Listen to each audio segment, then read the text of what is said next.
UAW Local 6000 Legislative Liaison. Today I'm with Nikki Cole, and we're going to talk about outsourcing. In particular, Nikki, I wanted to ask you some questions about Children's Protective Services, about some concerns we have that this work eventually, or maybe already is, being outsourced. In the past, you'll probably remember, we did a YouTube video regarding foster care. But today we actually want to talk about CPS. And traditionally speaking, you know, this type of duty has been considered the Green Beret, the Special Forces of Social Work, something that we would never think could be outsourced.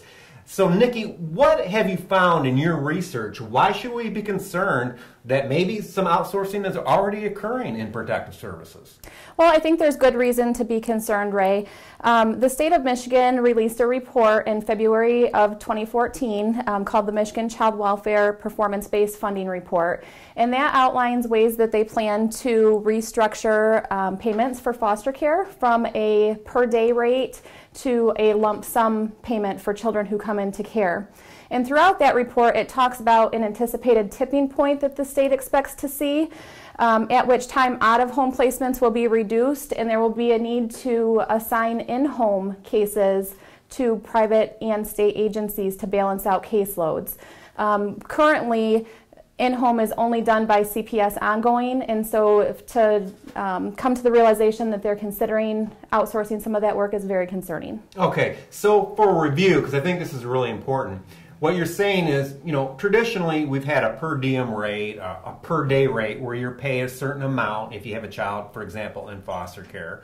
And through the performance-based funding model, they would move to allegedly some type of outcome-based funding mechanism, correct? Yes, that's correct. Okay. And the other concern, the things that we're seeing now is, you'd mentioned Children's Protective Services. And our caseworkers provide services sometimes short of court, meaning the court doesn't take jurisdiction of the family.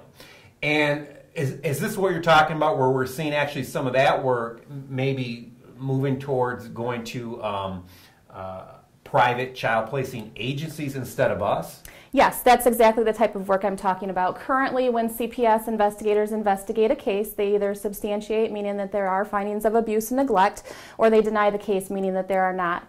If they substantiate, the goal is always to keep those children in their home and to provide services to address the issues that led to Children's Protective Services involvement to begin with.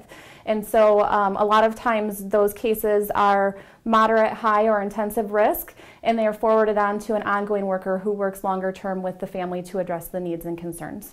Okay, so I'm going to stop you again because this stuff is really important for our members to understand. And I think most people by now, if you've been following our YouTube videos, know that I myself am a former caseworker. I did Children's Protective Services worker for years.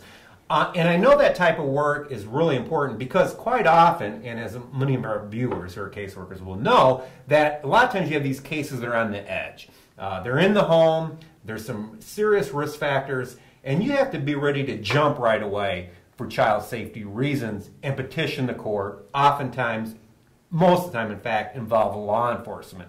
So to hand this responsibility off to a child placing agency, to farm that responsibility off, it is really concerning. And again, we have heard for a long time about more and more of foster care being outsourced. We know all adoption has been outsourced. We know that there are powerful groups that would like to take over more child welfare duties.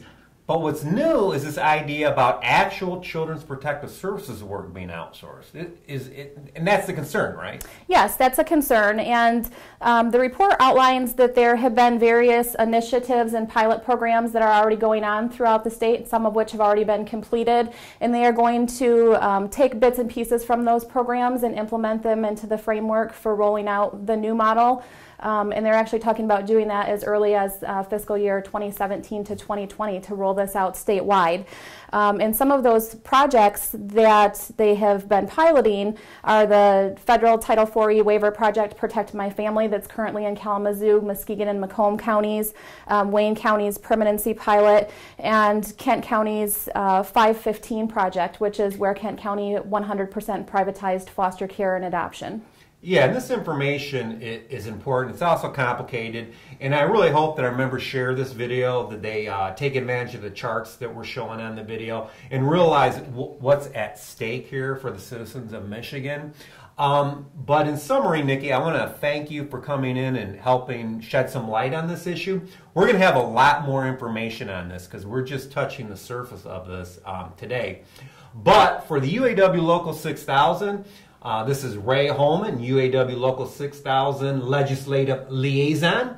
Remember to continue to follow us on Facebook and this YouTube channel. Also, you can get information on our webpage, which is uawlocal6000.org.